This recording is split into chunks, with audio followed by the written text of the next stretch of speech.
The show can't start until we crack open a bottle of Revelton. Whether it's their crisp, clean vodka, the bold spice of their rye whiskey, the rich smoothness of bourbon, or the original honey whiskey that started it all, every pour is a taste of craft and passion straight from the heart of Iowa. So pour yourself a drink, settle in, and get ready to relax, laugh, and enjoy the show.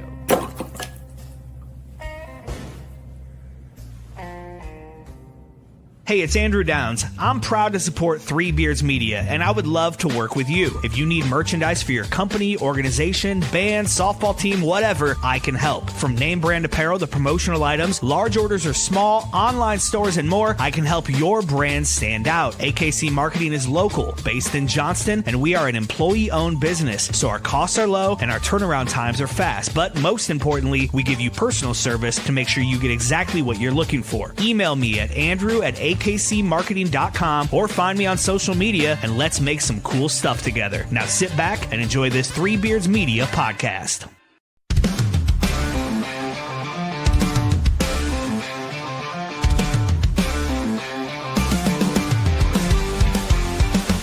From the top of Keenan, kill the roar so loud. Black and gold waving, we're a fearless crowd. Under them lights, the fight burns bright. Greatest team assembled, ready for the fight.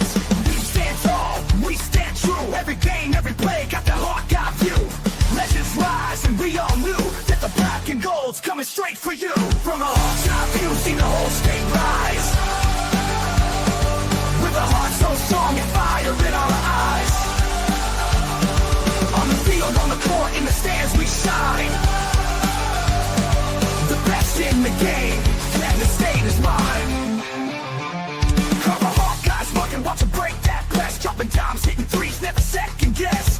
Full court hustle, hear the sneaker slide. With the fight in our veins, we wear that pride. We stand tall, we stand true. Every game, every play, got the Hawkeye view. Legends rise, and we all knew that the black and gold's coming.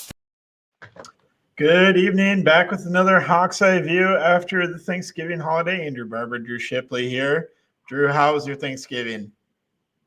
I got a lot of snow dumped on me, I guess. Yeah. I think Iowans are feeling that as well. We got about 10 inches of snow in the Des Moines area, more in other places. No. I was in Iowa for Thanksgiving. Oh, that's right. Yep. That's right. You were in Iowa for Thanksgiving. In the Fort Dodge area where we did receive 17 inches. Oh, I didn't know that you were in the Fort Dodge area. Yeah. So did you just get out of there? Because I can't imagine that anything cleared out. We got out of there Sunday. We got out of there Sunday morning, actually. Oh my. How was it? It was okay by the time we got to Highway 30. Okay. Yeah. Wow. Once we got to Highway 30, we were okay. And then we got here to Kansas City Metro just in time to get our own 4 inches the next evening. Oh. Yeah. So you've been dealing with nonstop snow. Pretty much. For about a week. Now it's about to get cold as hell. So. Oh my gosh. Yeah, definitely dipped into some of the holiday plans there with the snow for me. So, and took some time away from hanging out with family and things, unfortunately. So, yeah, hopefully we won't be enduring a long, hard winter. But did it give you a chance to watch season 5 of Stranger Things, Drew? Haven't started it yet. Oh, okay. All right. Well, then we'll keep this a spoiler-free podcast. Please do, because yes, no, we have, Okay. and I am interested, and we will be watching it eventually, but have not seen it yet. I think once the series is done, I'd like to do a podcast that blends maybe our love for Stranger Things and other shows with the Iowa Hawkeyes somehow. Like, can we somehow equate characters in our favorite stories to our favorite team? Maybe. We'll find out. Oh man, that'd be weird. I think it'd be fun. I think it'd be unique. It'd be a different take. It'd definitely be unique, yes. Yes, let's go. All right. Well, Yeah, I think we can just dive right into it because a lot has happened since the last time you and I were here a couple of weeks ago. There's been a couple football games, a few basketball games for both the men and the women. Um, let's just start with football. Back-to-back wins to finish out the year 8-4. Cut it close against Michigan State. Drew, we actually both got to be there in the same section. We didn't plan that. We did not plan that. That was pretty interesting. And a beautiful day to watch football, by the way, in the end of November. I thought it was gorgeous out. It was great. It was awesome. Yeah, for the final home game of the year, we cut it close and pulled out some magic in the fourth quarter to come back and beat Michigan State. So I never did respond to your text post game. Yeah. And there was a reason for that. Why is that? Because we left when Michigan State went up 17-7. Oh, dude. I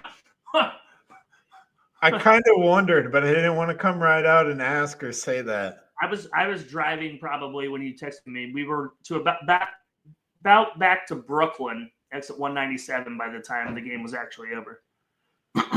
Wow. All right. Well, I am staying till the bitter end kind of person. So 100%, and that's why you're the MVP of this podcast, Andrew. Because whoa, hang on now. We're not handing out awards. I don't need to be the MVP of the podcast. Had enough of that shit when it went up 17-7. I mean, that was pretty bad. It was rough, for sure. But we ended up getting it done and cashing the over on wins for the year. Yeah. Yep. Sure did. Yeah. It was unique how we got there. And then you had the Black Friday game, which traditionally that game has been really close. Even though Iowa's dominated in the last decade, it's been really close. Within a field goal or less most times over the past decade, with few exceptions. And here was one of the exceptions. And it didn't look good early, Drew. I was feeling nervous early. Emma Johnson was running wild, and then everything flipped. Like the switch flipped for both the offense and the defense, and Iowa won 40-16. Just complete domination of Nebraska. Yeah, Johnson ran for like 240 yards. I would not predict Iowa won that game 40-16. I know. And giving up as many yards as we did to Emmett Johnson, I thought we would lose that game if anything like that happened. But Nebraska can't throw, and therefore we win. Well, so par for the course. Yep. Yeah. Yep. That was a feel-good way to kind of cap off the year, even though we came up short in the 4 games. I don't know if we need to rehash all that, Drew. No, not really. We've already went through that, but the fun statistic that had been popping around, which if you haven't heard by now, you've been living under a rock, that Kirk Ferentz has just as many wins at Memorial Stadium as Scott Frost and Matt Rule. Wow. That is great. That is a great stat. I'll pull out my favorite stat. I was one of 4 teams since 2015 to have 8 or more wins every year. I knew that one. That one. Yeah, the other 3 are Alabama, Georgia, and Ohio State.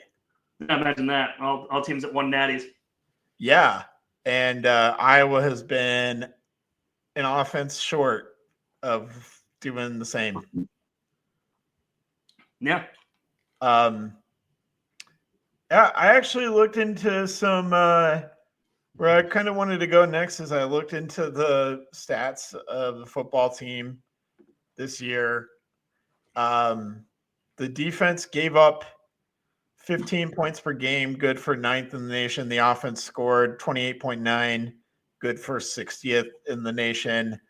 An improvement on both ends, actually, Drew, from last year, where we scored 28 last year. We gave up 18 per game last year. So the defense actually improved. The offense actually improved in terms of points per game, which is the ultimate metric in my eyes. Yeah, I mean, if you were to tell me that, and I think we've had like season predictions where, if we just get in the top half of all college football in offense, we would win 10 games. But here we are still at 8-4. I know, but we won 10 games with a worse offense. But granted, the schedule, I think we kind of said this, where Iowa could show real improvement this year on both ends, but the record may not reflect it because of the schedule. And that's exactly what played out. It just sucks that we were in every single game, Mm-hmm. But I would rather be there than feeling maybe where we were in like 2022, where the offense was really hopeless, but the defense was really good. And to be fair, the College Football Playoff Committee, I think, respected that once again last night, putting Iowa at number 23, the only 4-loss team in the rankings. Yeah, that is a lot of respect there, Drew. No. So I think good on us for improving in both those areas. And I think, again, the passing offense is the only thing holding us back from maybe being a good offense. What I would consider a good offense, not elite. So I guess it's one step at a time, huh? One step at a time. And I think the evidence again this year in year 2 under Lester points to us taking another step forward offensively, and I think that'll continue. I mean, yeah, I don't have anything further to add to that, I guess. Sure. Just looking back on the year, anything you're surprised at end of year compared to like your preseason thoughts? Yeah. And actually, it was some breaking news today with all Big Ten awards. Of not a single first team defensive player. Yeah, That's some bullshit. I would agree. I mean, the closest we had was Aaron Graves. He was a consensus second teamer. Lutmer was, I think, second team coaches, honorable mention media. Otherwise, a lot of other players were split. All the special teams were some sort of honors, whether it was honorable mention or third team. Yeah. I think that Caden Weegan first team, no doubt, consensus. Did the offense teams come out as well? Did not see offense. Okay. I think I'll be curious to see about the offense teams because I feel like the O-line should be just dominated by Iowa. Jennings Dunker for sure. Should be Logan Jones, Pieper, Dunker. And then I think both Stevens and Lauk played well enough to make a team, one of the three. Yeah, I'd take the over on 2.5. I think the over on 3.5. I think four offensive linemen should be at least 4, probably all 5 offensive linemen should make one of the Big Ten all-conference teams. That's first, second, or third. I mean, there's still honorable mention out there too. Yeah, I think all the guys should be above honorable mention. We'll see. Yeah, I think as good as what we thought the offensive line was going to be preseason, they were somehow better in actuality during the year. And again, here we are. Like, I know the schedule was harder, Andrew. I know. But, like, God damn it. Yeah, I know, man. I know. It's tough pill to swallow for sure. Being 8-4 and having so many close calls, but again, that's why I want to kind of move towards the future by looking at this season. Trevor Lauk, left tackle of the future. Cade Pieper, guard of the future. We even got to see Lighton Jones play, and he will be probably the center, maybe, next year, filling in for Logan Jones. So we'll just go from Logan Jones to Lighton Jones, or maybe Mislinski will be back and play center, and Lighton Jones will move to guard. And Jack Dotzler, he played a lot of tackle, some left tackle as well, and he'll probably be the dunker replacement. So I think what's awesome, what I was trying to get at is the Iowa offensive line tradition that we're used to is back in business. Business is good. Yeah. I mean, I think that's going to translate, and we'll get to it probably in a minute. You're much more dialed in on this than I am with when it comes to recruiting class, because today was early signing period. Yeah. But I think you're going to see fruits of the labor come back to Iowa on the offensive line. You know, the big uglies. I think you're going to start getting that 4-star, 5-star looks at Iowa. And that, you know, knowing that you can sell pro potential again out of Iowa City, not just, you know, chasing national titles and stuff like that. So if you have aspirations of being a pro, definitely rebounded in that light. Yeah. I'm glad you brought up signing day. Just quickly going to hit on it, not going to go through every recruit, but 18 commits as of today and in the 2026 class. So the guys that'll be freshmen next year. And like you said, offensive linemen, definitely a theme there. 247 Sports, that's where I look at primarily. 2 4-star offensive linemen, 2 high 3-star offensive linemen. And what I mean by that is guys who are right on the cusp of being 4 stars, not quite there. So,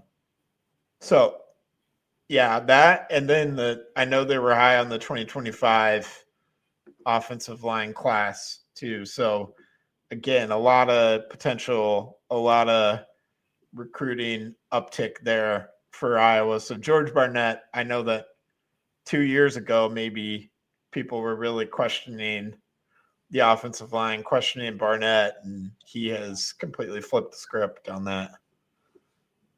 Well, then maybe it was just a Brian Ferentz problem. I do think that, but I also think that Tim Polasek left the cupboard pretty bare. And that once Barnett got his guys and got them coached up his way, we're seeing the results. Yeah, did you see Tim Polasek just signed a new 5-year deal? I saw that in the news. He did. Gronowski stats, I wanted to visit that too. He threw for 1,500 yards, 8 touchdowns, 6 interceptions. He ran for 500 yards and 15 touchdowns. So he accounted for 23 touchdowns, Drew. I would have maybe liked to see the 15 and the 8 flipped there, throw 15 touchdowns and run for 8, but I can't complain with what we got. I think with what we got and how competitive we were, yes, we would have liked to pull out at least 1, maybe 2 of those 4 losses instead. But I don't think Gronowski was the reason that we weren't winning those games entirely. I don't think he was the sole reason, I guess. Oh, absolutely not. Absolutely not. I mean, some play calling decisions offensively probably weren't set up correctly, and trying to hold a lead, turtling up like Kirk Ferentz likes to do sometimes. Yeah, and also some again, just facing some elite quarterbacks and them just making plays. Yeah, playing better athletes. Yeah. Defensive, massive defensive blown assignments when it came down to it. I know. I mean, it all adds up. It all adds up. So, like you were saying, you would rather have seen the 8 and 15 flipped. 6 points is 6 points. Sure. Yeah. I mean, unless you're playing fantasy football, then you only get 4 points for passing touchdown, and you get 6 points for rushing. So, true. Whatever. Yeah, it's whatever. I think what I'm saying is Gronowski worth the investment.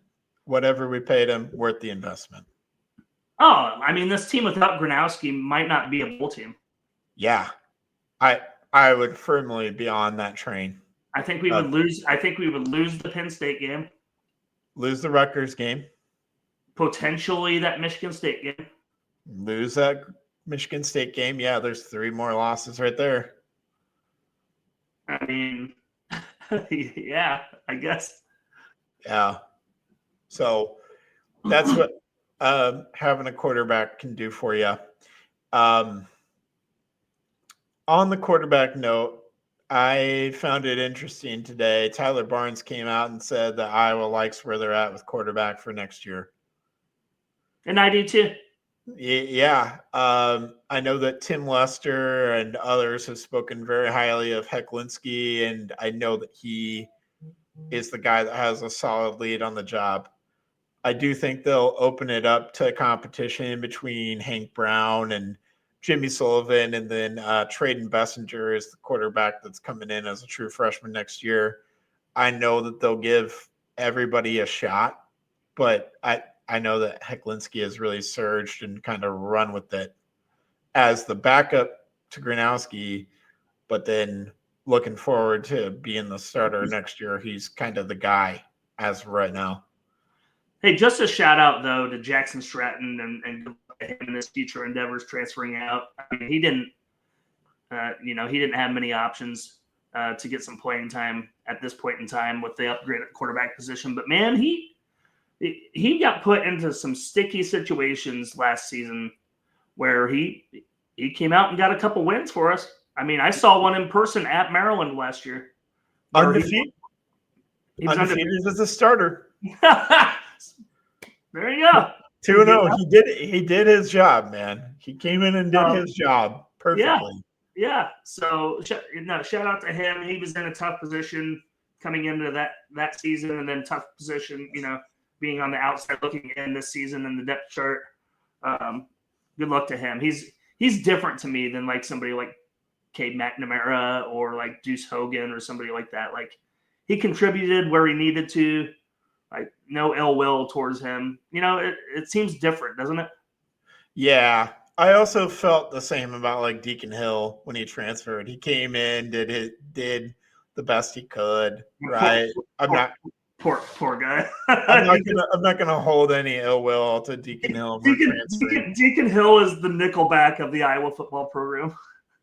Dude, he was awesome.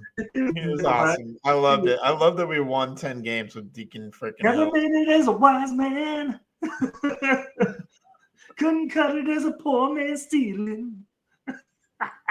Oh my. There you go. Oh my. On the brink of strep throat, folks. Let's just go ahead and belt them out. Let's lose it all in one fell swoop. Oh God. Yep. Poor Deacon Hill. Where did he go? Is he playing? Yeah, he went somewhere I can't even remember, dude. It was Utah Tech or something like that. I might have to look him up during the break. Utah Tech. But what I'm gleaning from Tyler Barnes and his comments and how the staff feels about quarterback is essentially it puts Iowa in a situation where it's like an NFL team with a rookie quarterback on a rookie contract, and we get to spend money on other positions of need. Yes. And I think that is going to provide quite the boost because we are going to have to spend some money to retain certain guys. That's just a part of it. That's just a part of college football now. You have to spend a little bit of money to retain your guys who showed out, balled out, will get offers. I'm thinking of Trevor Lauk. I'm thinking of Cade Pieper. Those guys will get offers from other places. So will Zach Lutmer. You're gonna have to pony up a little bit of dough to keep those three come to my mind right away. Sure. Maybe Reese Vanderzee with some of the catches and grabs that he made. I think you could see a team seeing the potential there and trying to snatch him away too. I think you might have to invest a little bit. But mainly the offensive line and Lutmer is what's really coming to my mind right now. Everybody else. We don't have a lot of starters coming back. Yeah, and we have some uncertainty with potential early entries, like I think about Llewellyn, the uncertainty with Entringer there. So I don't see Llewellyn. I can see playing on Sundays like a 5th, 6th round pick. I could see that. Entringer, man, I don't know. Yeah, I most NFL guys believe that it would be in his best interest to come back for a year. So we'll see. We'll see. And Llewellyn, he's projected to be a lot higher than 5th, 6th round. He was borderline 1st round pick in some people's eyes. Oh, really? Now I don't know how much that's changed based off the season that he had. But also sometimes I didn't want to be a homer and be like, yeah, obviously 1st round pick, right? Because like no. I sometimes too NFL teams are willing to overlook production concerns with potential or program prestige. Program prestige, which Iowa has plenty of. For sure.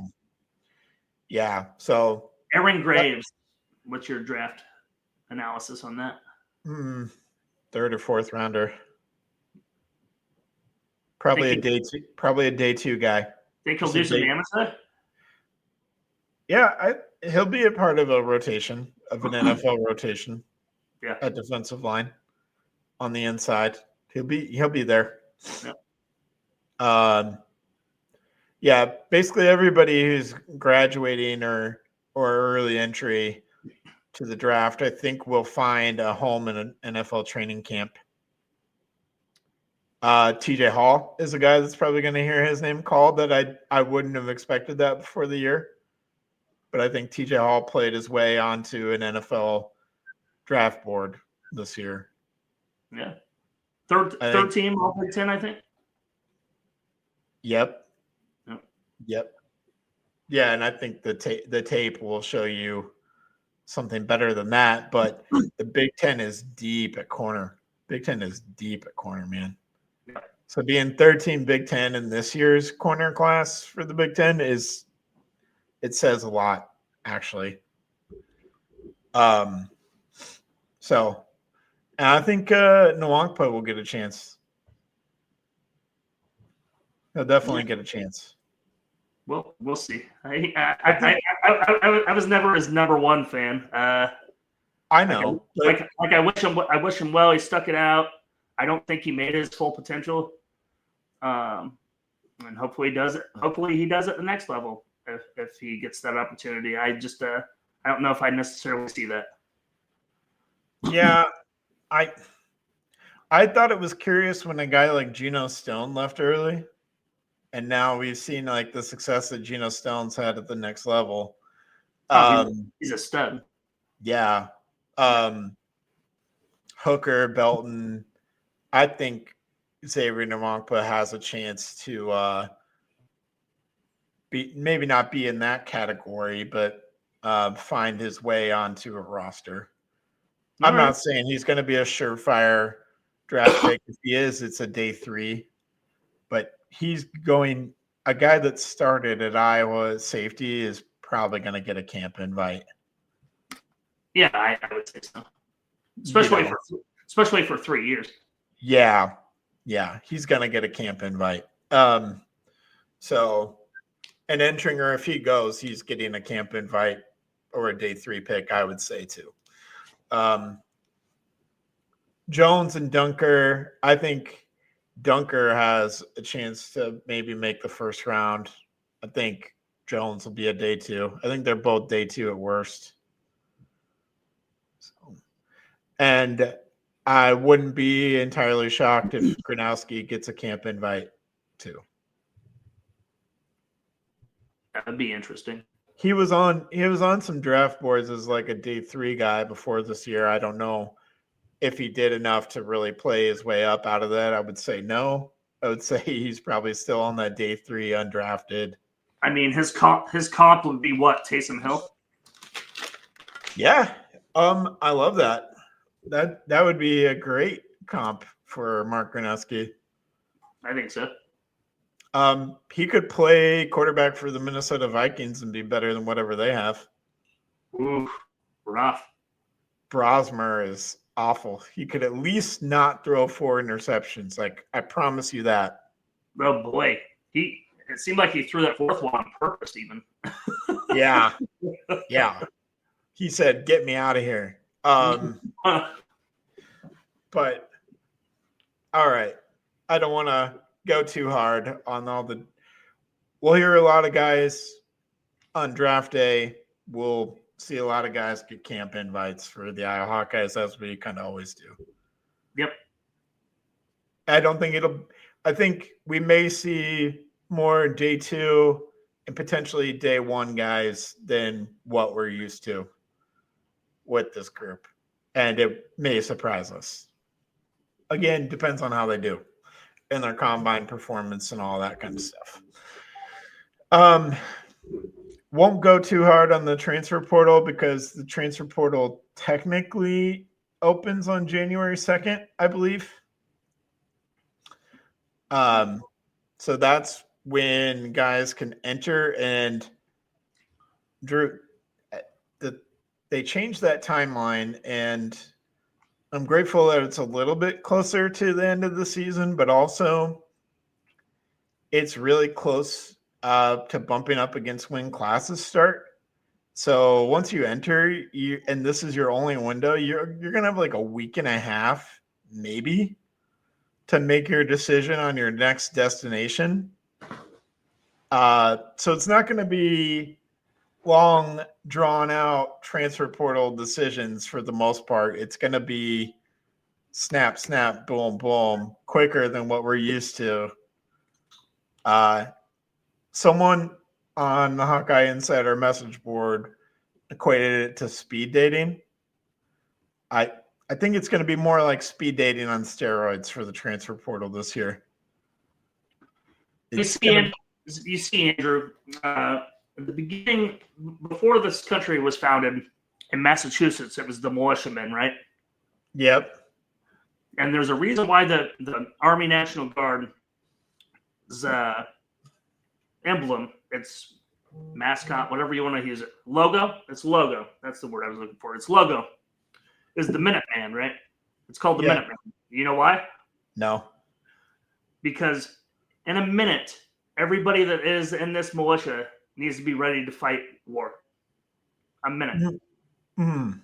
So poor kids that have to enter the transfer portal by January 2nd and be in school the next week. Oh my God, how are they ever going to fucking do it? You know? I wasn't saying poor kids. I'm just saying. I was trying to make a joke. Yeah, I gotcha. But yeah, there you go. There's your history lesson. Love it. Yeah.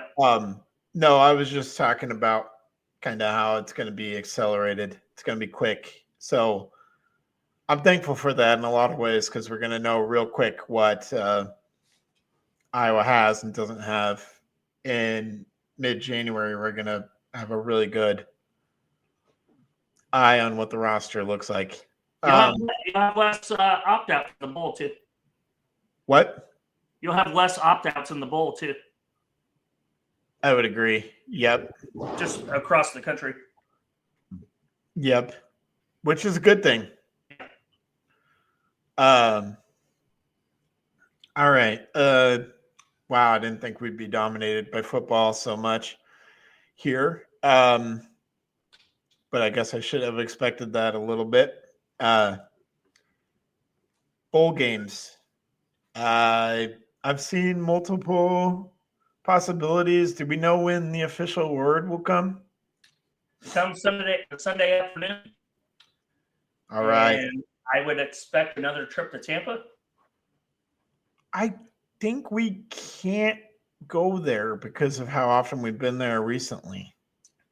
Here's the thing. If that's the case, then why would all of these pundits, like 7 out of 8 that I've read, still project them to do so? Oh, okay. They are. What are most pundits saying? They're saying ReliaQuest Bowl, Tampa, Vanderbilt, Tennessee, one of those two. Bring us Diego Pavia on a platter, please. That would be pretty sweet. Please. Yeah. We need the chance to crush Theo Vaughn's stepson. That's what I'm calling him. Okay. Theo Vaughn, I think there's some rumors floating out there that Theo Vaughn, the comedian, is dating Diego Pavia's mom. Yeah. So I'm going to take to calling him Theo Vaughn's stepson until further notice. Here's a fun fact. My sister-in-law, so my wife's brother's wife, Okay. taught him at Albuquerque in school.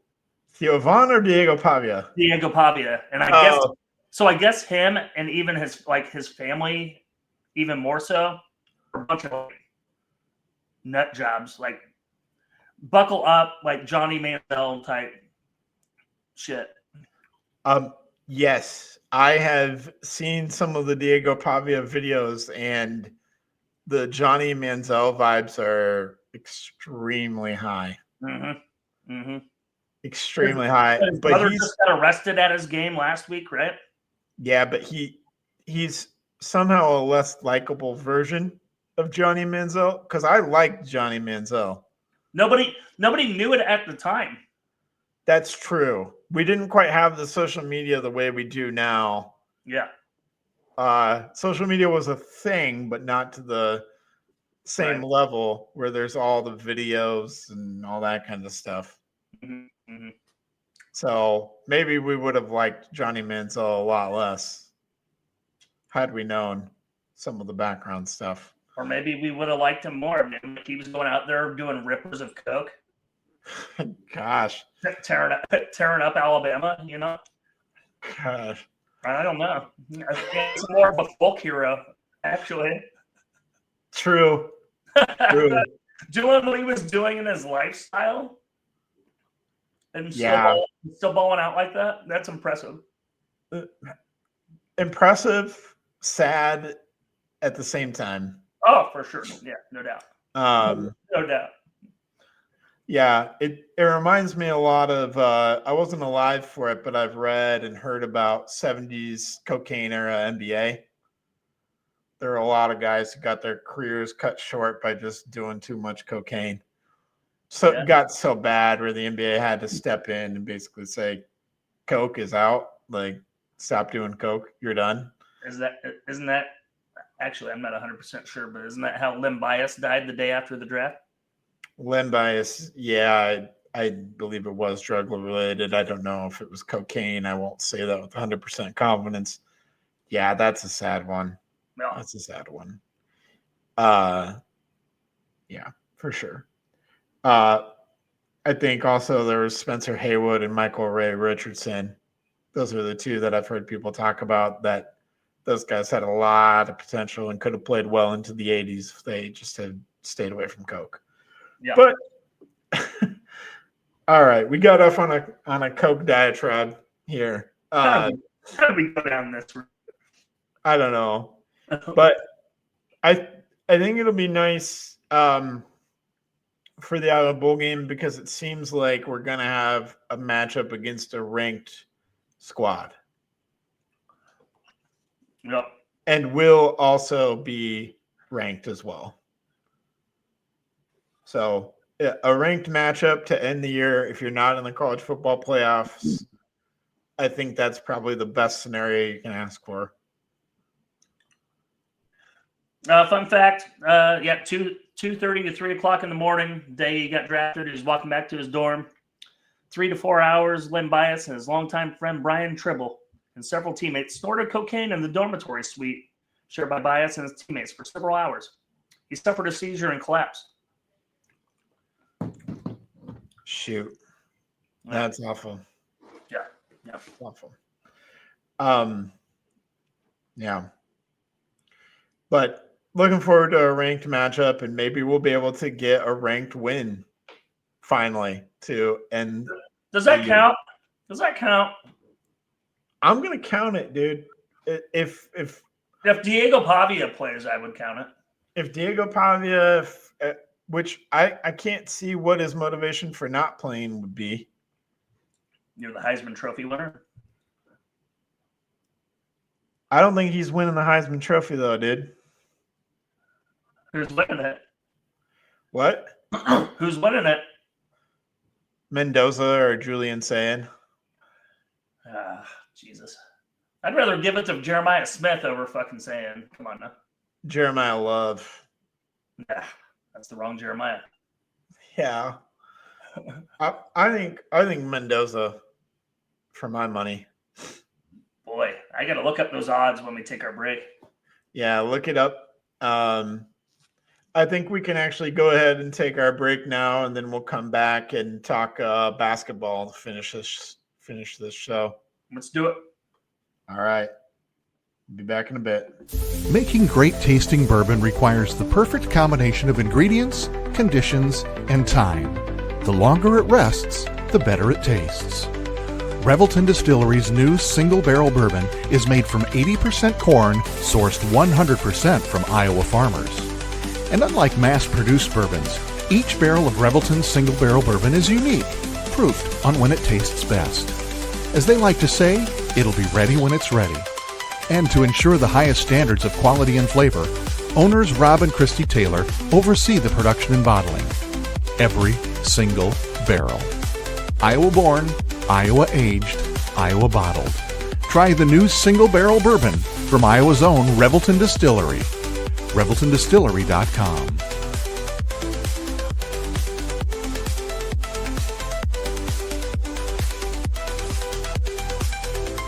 Gentlemen, let's be honest. Finding the perfect gift for your wife or girlfriend isn't always easy. You want something thoughtful, stylish, and unique. And that's exactly what you'll find at Styled by JJ Boutique.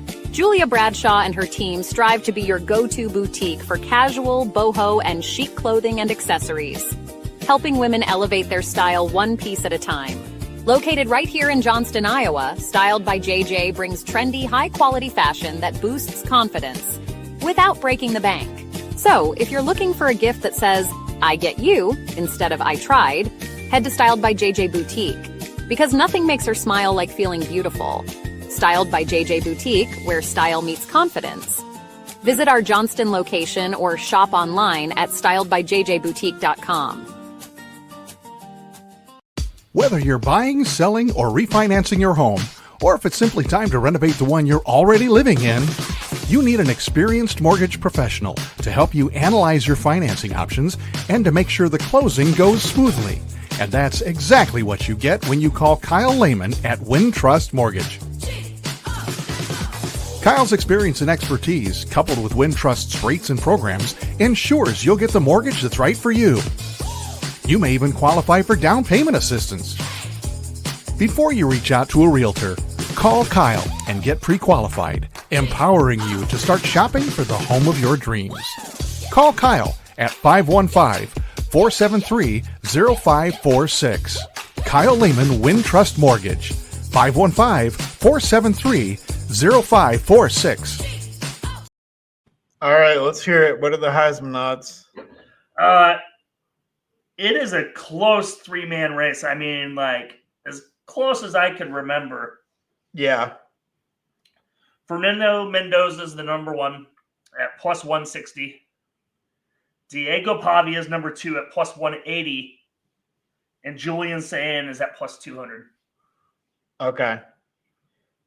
Jeremiah Love plus 4,000. Okay. Two of those three have a chance to solidify or not this weekend. Diego does not. When is the voting up though? I thought I've always heard that the voting is up before conference championship week. Oh, well, if it is, that could be tough. Could be tough. Sayin was pretty good against Michigan.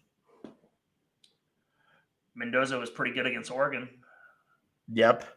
That's what sticks out. And on the road. Yeah, in the walk-off win against Iowa, I think those moments stick out a little bit more. Man, I don't know. Yeah, and Indiana is undefeated for the first time in what? Since last year? Were they undefeated last year? They were 11-1 last year. Okay. First time in.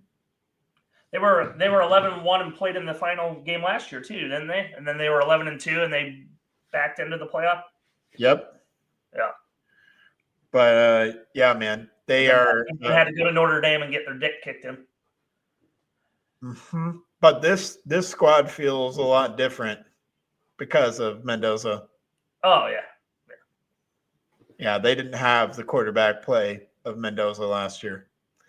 So give me him. All right, where would you like to start basketball wise? Women's or men's? Women. Okay, let's start with the good then. Or the slightly more good, I should say, overall. The women won their Thanksgiving tournament. I think the big win being over number 7 Baylor, who was undefeated at the time. That was a huge win. And kind of the way they did it, too. But, okay, what has been your main takeaway from the early women's basketball season? Their depth. Mm-hmm. They're finding ways to win without players that have been early contributors like Chit-Chat Wright, namely. I think it's the opposite of the Iowa men's team, actually. So, like, I kind of feel like if Bennett Sturts has a bad day, it's going to be tough sledding, like we saw last night. I think there are multiple threats on this Iowa women's team where somebody goes down, someone's not having a great night, that it's not the end of the world. They can still find a way to win. That's what I would say. Like a broad brush takeaway is that I think this team is deeper than years past. Yeah, definitely deeper. And they can win in a myriad of ways. But I think their calling card is actually their defense and their rebounding. It's something that they really excel at. The offense is coming along, though, too. And to that end, I think I expected Ava Hayden to take a step up, but I didn't expect walking double-double. Oh, weird. Who said that? Who said that? Yeah, you said that. Let's go. Yeah. She has maybe not quite Megan Gustafson level, but she's kind of approaching that. She's starting to really show the potential, and then she has a little bit of a mid-range jump shot to go with that too. So she's not just a back to the basket. She can face up from 15 feet and in and do a lot of damage by either shooting in, actually put it on the deck and go too. She's got a jump shot. She's got everything. There we go. So I think that's the biggest development in my mind, is her just having a complete game and dominating in the conference so far. Beyond that, Chit-Chat Wright has been awesome. Yeah. I mean, I think prior to that Baylor game, you'd say that Chit Chat Wright was the best player on this team. I think Hayden has since kind of cemented herself as that, but this is a team that has Hannah Stolke, who's been a great player too. Yeah. So for Chit Chat Wright and Hayden to come in this year and really make it feel like Stolke is maybe more number 3. I was gonna say that Stolke felt more of a role player at this point. Yeah, that's a really great role player to have. Somebody that can run 96 feet at elite speed. And we've seen her have 20-point, 14 rebound games too, you know. Oh, yeah. So again, I think it goes back to your point of depth being surprising. Yep. And then Stremlo off the bench has been really good too. Deal is starting to figure it out, maybe. And I think that's the only question for me with this team is, does Addie Deal kind of emerge as the season progresses? Because if she does, I think that raises the ceiling. I think there's another level for this team, and I think it hinges on her kind of finding her way a little bit more. Where do you think she emerges to, though? Like, who do you take out of that lineup right now? I'm not advocating for taking anybody out of the lineup. I think what I'm saying is consistent. Like sixth woman role, like 18 minutes, 8 points. That instant offense off the bench. Yep. Six woman role. And coming off the bench, and you can just guarantee that she's going to come in and probably score about 8 to 9 points and do it efficiently. I think and then also develop as a passer and make smarter decisions as a passer, less turnovers, more assists. Yep. Because right now she's averaging 7 points per game and 2.4 assists. I think if in conference play, she bumped that up to 8 to 9 points per game and like 3.5 assists with like 1 turnover per game, that would be sensational. So if I recall correctly, Chit Chat Wright, she's a transfer, yes? Yep, and has 2 more years of eligibility after this one. So where's Addie Deal going to find time? Kylie Feuerbach and Taylor McCabe are graduating and moving on, sadly. So is Stolke. So I think it is Stolke's senior season, isn't it? Yeah, Stolke, Feuerbach, and McCabe. That went fast. Yeah, Stolke, Feuerbach, and McCabe, it's their last ride. Wow, I didn't realize McCabe was a senior too. Yeah. So there will be time for next year. So I think next year we're looking at Wright, Deal, Stremlo, Hayden, Wolitzko. That's gonna be awesome. It is, because Wolitzko is really gonna kind of take the place of Stolke, but maybe be a little bit more of a threat from beyond the paint than Stolke is. Yeah. And maybe be a better rebounder than Stolke is too. Oh yeah, just this roster 2 years from now, I'm so excited about. Like, I know we're in 2025 right now, but just thinking of where that roster can be 2 years from now. Yeah, because Emily Rodriguez is a sophomore, so she has 2 years. She's also excellent. She's great. She is.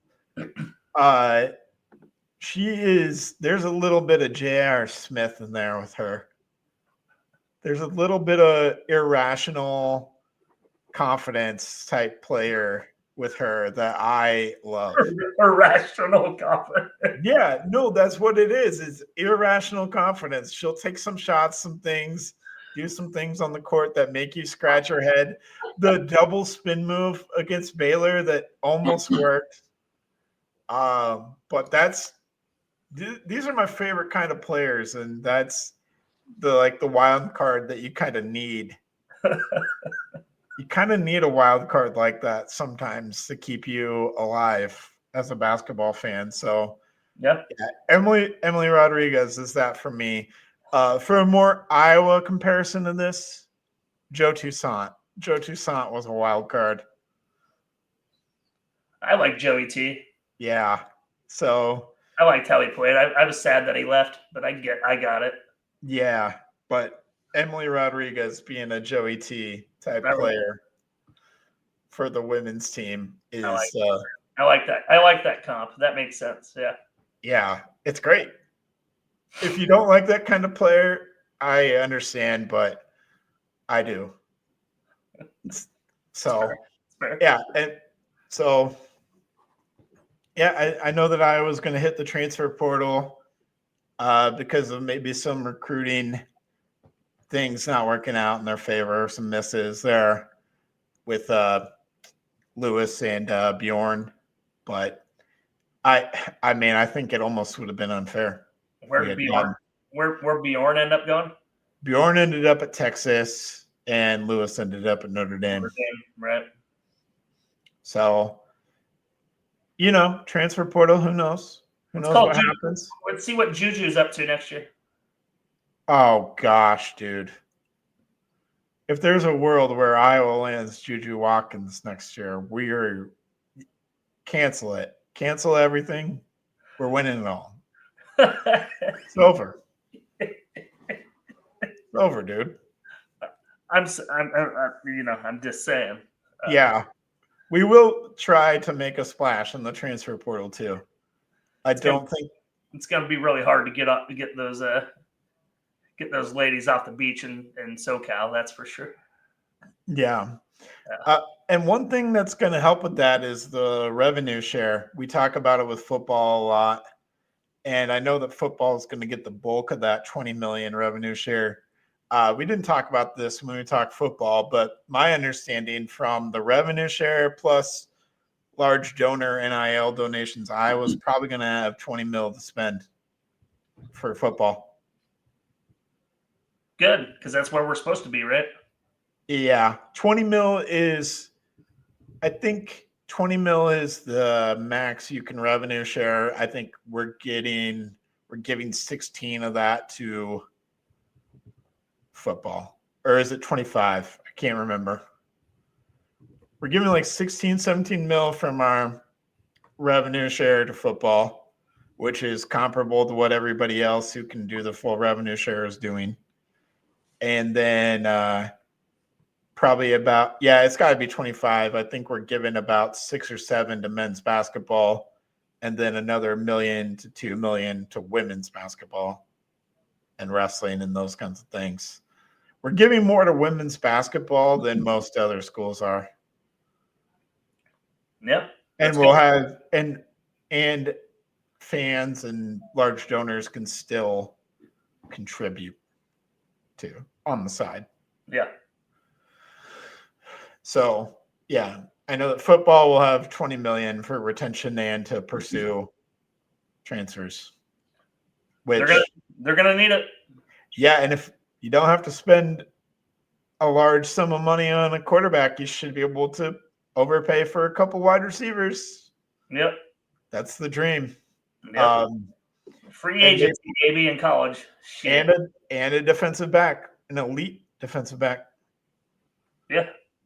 So that is my wish list there. But yeah, I like to dream about the future of this women's basketball team too, because I think it's going to be great.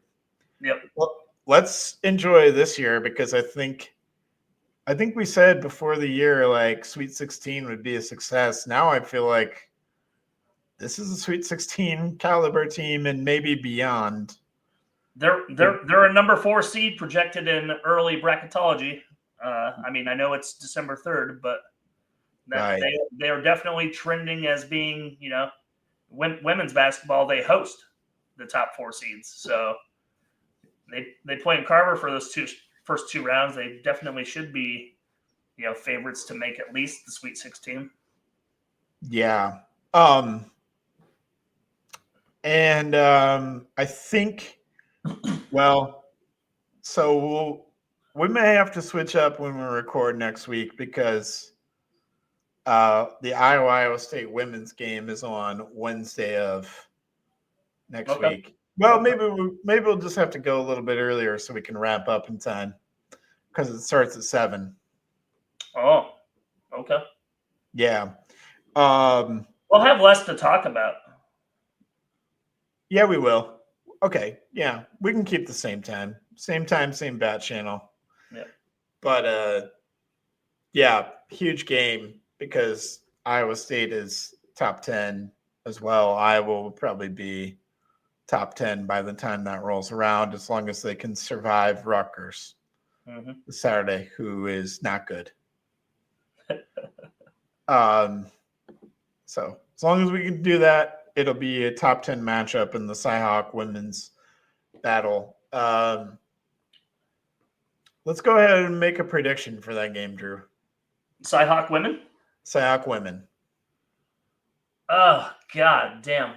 That's this is one of the like I'm pumped for this game. I cannot wait to watch this game. Yeah. And see how they like. Are they just gonna let Audie Crooks get hers and shut down everybody else? Are they gonna try to shut her down? Like I don't even know what you try to do there. Well, last year, didn't we really just run in transition the whole time? Yeah, but we also had a point guard that could do that. Now is Chit Chat Right back? Yeah, I think so. Okay. If Chit Chat Right's back, if we're healthy, God, that's gonna be a good fucking game. Overtime, Hawks 87-85. All right.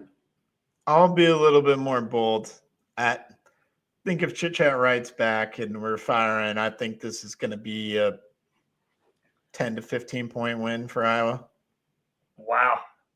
I think Hayden and Hayes, and we saw this win Iowa State win up against, like, what was it, Stanford?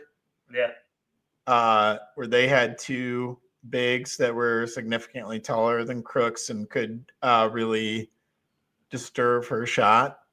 We have that. We have a maybe a slightly less seasoned, less talented version of that, and then we have Stolke too, who can battle down there. We have a plethora of options. You think the nation is overvaluing the Cyclones just because of Audie Crooks? I do. I do. Quite a bit. So that could be. She's a great player. But I think this will be something like 82-66. Does it kind of seem like this is like Iowa State's version of the Gustafson years, maybe? Mm-hmm. Yeah. Yeah, I would say so. Where like the threats outside of her were okay, but like not like reliable or consistent, you know? Yes. But like she was gonna get her fucking 40 and 15. Yep. And to your point about depth, I would say that Iowa is better off in that regard. Oh yeah, for sure. I would say so too. Yep. So we'll see. I mean, it's still in Hilton, man. So I understand, but sometimes just there's a gap there in terms of talent and depth, and I think there's a gap. Well, so I can tell you this: we fucking need it for the Cyhawk series. My God, we're getting murdered right now. I know, but we won't have to worry about that for too much longer. We just got to endure this year and maybe one more year, and then it'll really start to widen. Just got to endure. I'm talking about the whole series, the trophy, the points. You know. Oh, well. we're down 11-3. Oh, yeah, I know what you're talking about. Yeah, I'm just saying that that'll start to flip in the next 2-3 years, where it won't be. Oh boy. It'll flip. All right. Men's. They took their first loss last night. It was a rough game against Michigan State. I'll say this: Michigan State, Final Four caliber. They're one of 3 Big Ten teams that are probably Final Four, maybe national title good. I think they're just a notch below Purdue and Michigan are probably the 2 best. Michigan by far. God, the league's so deep. Yeah, it's a tough league. And playing in East Lansing, we've seen better Iowa teams lose by more there. By a lot more. So there were just things that didn't add up in that game in the season opener. The style of play and the way that it was officiated, especially the first half, was super bizarre. No pace to the game whatsoever. Not that these Iowa Hawkeye teams want to play with pace, right? That's not their MO under McCollum. They want to slow the pace down and grind out these games, right? Yep. But we were slowing down and we were uncharacteristically turning the ball over in this matchup. Yep. And it seemed like Michigan State out McCollum and getting great shots and great selections, and just efficiency is the word I would use for Michigan State last night. They were so efficient. Yeah, and the free throw thing, the fouls and shit, especially the first half. The second half kind of calmed down. Somebody must have fucking said something because the first half was terrible to watch. Yeah, I kind of knew once Banks had 2 fouls, that was really kind of it, to be honest, because Banks is our best defender. He's the guy that you're going to put on Fears. Fears can cause a lot of damage. He'll do that to everyone that they play, regardless of opponent. It won't matter. He's going to be kind of devastating as long as he's in the game. Yeah. And then Kohler and Cooper, that's a tough combo for Iowa when we don't have a true big that we can trust yet. That's just, you're not going to have a lot of success. Yeah. I would say we're going to see something similar when we play Purdue and Michigan, but it's going to be on a better level with those bigs. So we're going to have to figure out something. Maybe going to have to trust Trevin Urich a little bit more. Yeah. Because we just need that size. We just need somebody that can rebound. Why do we always get the short end of the stick of the early Big Ten season? Why do we always end up fucking Michigan State, Wisconsin, Purdue, Michigan?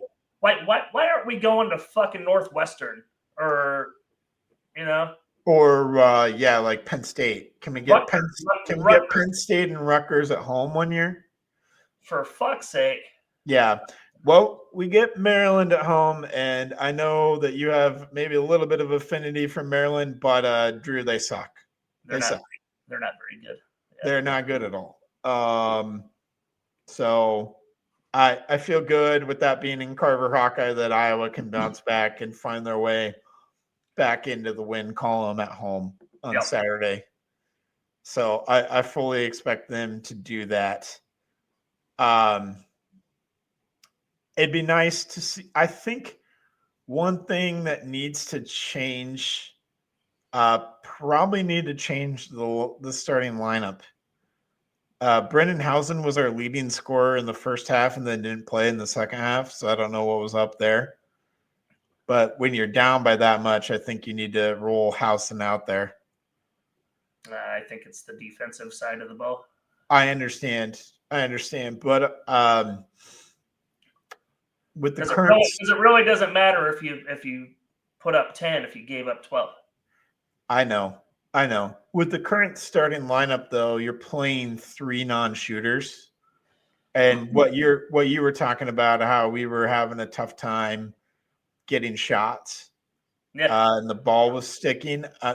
That's a good defense, a great defense like Michigan State will expose the fact that you're playing 3 non-shooters and just exploit the heck out of that. And then they can load up on Sturts. They can load up on Cooper Koch. Those are the only 2 shooters that we play in the starting lineup. And so you need Alvaro out there more heavily, or you need Fulgaris out there. Yeah, you need Fulgaris out there, or you need Hausen out there just to provide the relief from a shooting standpoint. I just don't understand why Fulgaris isn't in the starting lineup to begin with. That just doesn't make sense to me. Yeah, it's so I think McCollum's good enough that he'll adjust. He won't just stay set in his ways. He'll find some sort of an adjustment. Oh yeah, I mean it's definitely not raining cats and dogs. It's fine. It's one game in a 20-game Big Ten season, right? But God damn it, can we go 1-0 sometime? Well, let's go 1-1. Let's just go 1-1 this year, and then we can't go 0-2 again, and then have to sit on that till fucking New Year's. That's gonna be terrible. Yeah, we can't go 0-2 and then have to play at Iowa State and take a loss there as well. That's gonna be rough. Yeah, that'd be a rough week. Iowa State, because that's gonna happen. Iowa State's gonna rickroll us. We'll see. I'm not sold on the Iowa State men's team like other people are. We'll see. We'll see after they play Purdue how we're feeling about Iowa State, because they really, if you look at Iowa State's schedule, it depends on how you feel about St. John's, and I've really cooled on St. John's. Well, it's easy to say now. I know, but that tournament was fucking loaded. It was. I mean, Iowa State went 3-0 on that motherfucker and didn't even get third. I know. So, yeah, I've cooled on St. John's, and I don't think that win carries as much weight as what it might have earlier in the year. Mostly. So I'll be curious to see what they look like against Purdue. When is that? This Saturday they go to Purdue, where they will get rickrolled. Playing at Mackey, that's tough. Yeah, if you're not used to playing at Mackey, you're gonna get exposed. So, yeah. And then also, I think a big story for Iowa State is Tamin Lipsey, whether he's available to go or not. That's true. Because that will make a big difference against Purdue for sure, but also against Iowa as well. Yeah. Because Lipsey is going to be the guy that has to deal with Sturts. And Braden Smith. Yeah, and Braden Smith. So if you're not 100% and you're trying to deal with both of those guys, those are 2 of the 3 best point guards in the country, Smith and Sturts. Yeah. So we can maybe look ahead there to that game on the road in Hilton. What do you see unfolding? I think you kind of just said it, but what do you see? I think you're probably right that you got to see what comes out of this Purdue game to see how truly good Iowa State is. Yep. But man, it seems like they got the chemistry. That Joshua Jefferson's a fucking stud. Milan can always light it up from 3. I don't know. I wish this game was more in February, March, where this whole team just came from Drake essentially, right? Yeah. With one piece that stayed from the Fram era and Fulgaris. And Hausen. I'd like to see more chemistry when this game is played than where we're playing it now. I think Iowa State has more chemistry. I think at Hilton, I think this is probably a 10 to 14 point Iowa State win. I think a lot will hinge on Lipsy and if he's truly good to go. I think that's gonna really change this game there. I question the quality of Iowa State's wins. And now if they go on the road and beat Purdue, this all goes out the window. But I think I'll take a close game. But I'll give a Cyclone win, but I think I'll take a close affair. All right. I think they'll win by 5 in Hilton. I think it'll be like 71-66. And that might be high. That might be high. Oh boy. With the way these teams like to play, it could be significantly lower than that. Yeah. This could be a 50s type game, potentially. So I mean, if it's a 50s type game, I think Iowa wins it. Actually. Yeah. Yeah. I'm saying it won't be that quite. So yeah. Iowa State will pull it out in the end. Maybe Hilton's the difference. But I'd say if and I'm banking on Lipsy playing. If Lipsy doesn't play, then I will flip my pick happily and say Iowa wins. Oh boy. All right. I think that's the difference. Hey, it's long-term forecasting, man. We got a whole nother week before that, right? Yeah. So, all right, Drew. Do we dare to talk wrestling? Do we care to talk wrestling, especially after what unfolded this past Saturday? Iowa lost. What was it? 1916 for the first time in 21 years. Yeah, I guess we got to give them one out of every 21, right? Iowa has a lot of overrated wrestlers, and Tom Brands should be on the hot seat. That's what I got to say about that. If you were to replace Tom Brands, who's your first call? Doug Schwab. Who's Doug Schwab? Doug Schwab is the UNI head coach. Why? Iowa legacy wrestler. Okay, that's why. Because he's a legacy. He is a UNI head coach. Great coach at UNI. What has UNI done recently? I guess I'm not familiar with UNI's game.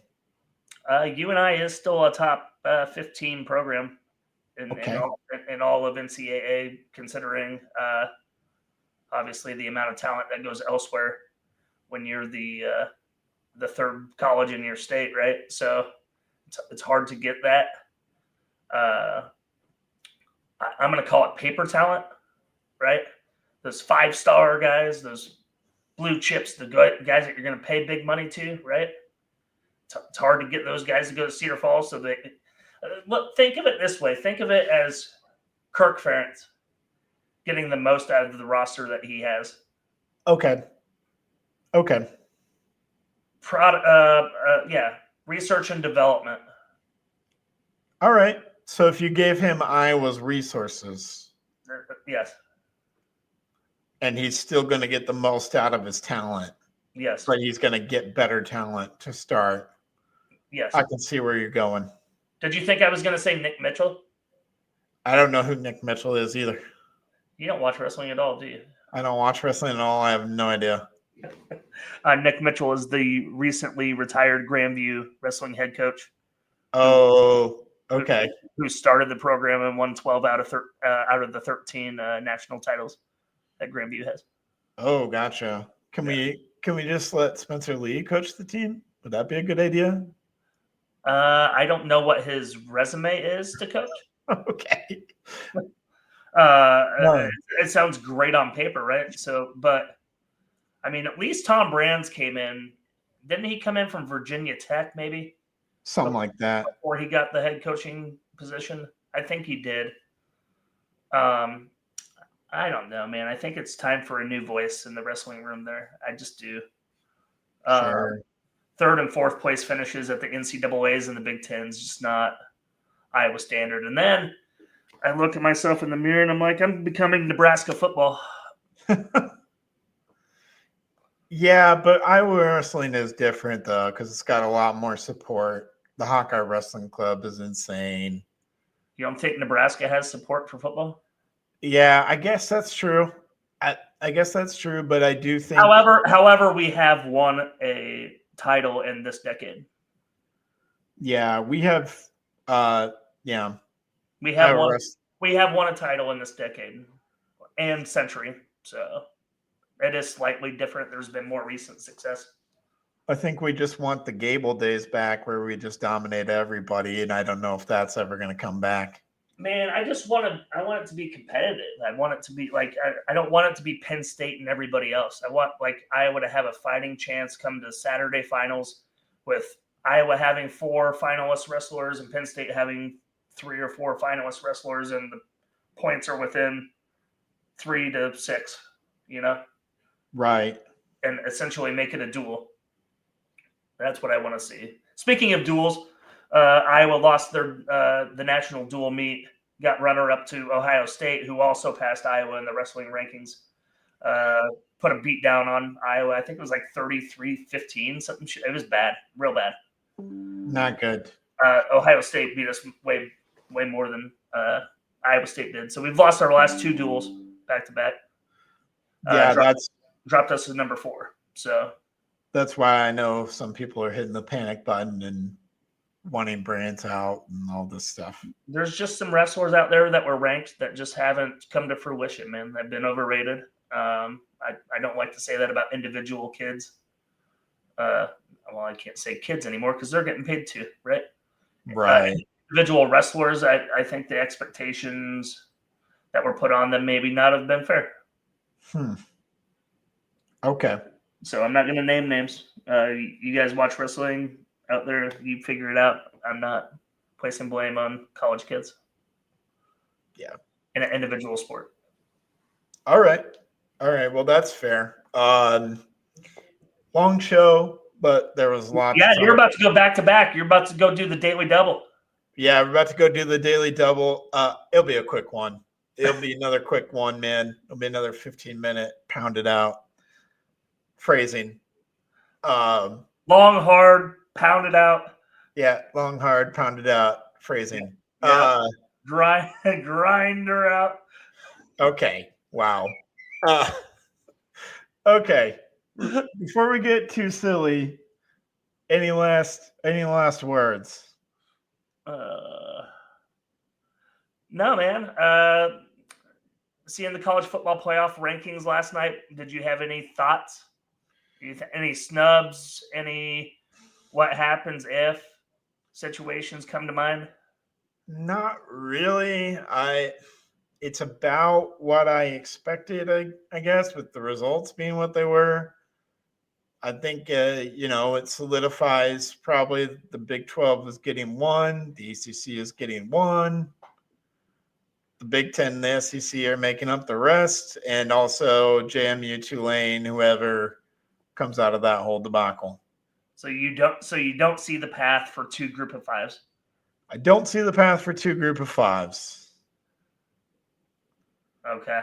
At this point in time. I low-key hope Duke wins the ACC and BYU beats Texas Tech. Oh, is that the path for 2 group of 5s? I think. Well, actually, the path for 2 group of 5s would be BYU getting beat because they would be out. Yes. So Duke winning. Duke winning is definitely the path for 2. Duke winning. Texas Tech because the ACC would be shut out. Duke winning, Texas Tech throttling BYU. Yeah, that would shut out the ACC. It's possible. It's possible because Duke is only a 3.5-point underdog, and I know they had some maybe loftier expectations, and they're going to want to win that game. They're not going to give up on it. The ACC officials are not going to let this happen. No fucking way. We will see, man. We will see. Where are they headquartered? Charlotte? Oh, yeah, probably. They'll be calling from Charlotte, I promise you. Yeah. Hey, but the good thing about the ACC is you get to see the replay room in real time and hear it. Cool. Now I'm rooting for the 2 group of 5 scenario. Oh, that would be great. I'm rooting for it now. That would be great. You know, if that happens, the playoff expansion to 16 is next year, like tomorrow. And they write the group 5 and Big 12 and ACC out of it. Maybe. Yeah, that's exactly what's happening if that happens. So that's why I'm rooting for it, because it will expedite where I think we're going anyways. The Big 12, the ACC, and the group of 5 will all get one. Just one. Collectively one. You can battle it out.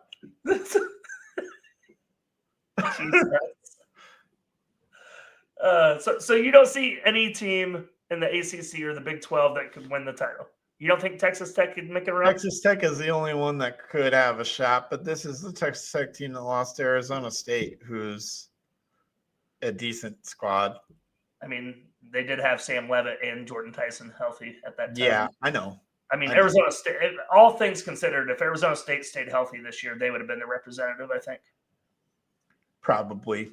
It's too bad, but no, I don't seriously see a Big 12, ACC, or group of 5. I mean, the true contenders are Ohio State, Indiana, Georgia, with Ohio State probably being a cut above those other 2. And then I think you have to give some consideration to like Oregon, maybe. Yeah. Hey, if this weird group of 5 thing works out, maybe they push Alabama out too. I would love that, but that's never happening. So, while Texas just sits there and bitches that they've scheduled to Ohio State. Why do we even play these games? Oh my gosh, Texas. How about you win the games? How about you play more than 8 conference games, you fuck? Yeah, play more than 8 conference games, but also beat the teams that are on your schedule, and then you don't have to talk about it. All right. Okay. All right. Well, that'll do it for us. Thank you for sticking with us extra long tonight. Have a great night. And as always, go Hawks. Go Hawks. Talking football, talking hoops, every sport in between. IOWA, yeah, you know what I mean. From a hard side view, see the whole state rise. With a heart so strong and fire in our eyes. On the field, on the court, in the stands, we shine. The best in the game, yeah, the state is mine.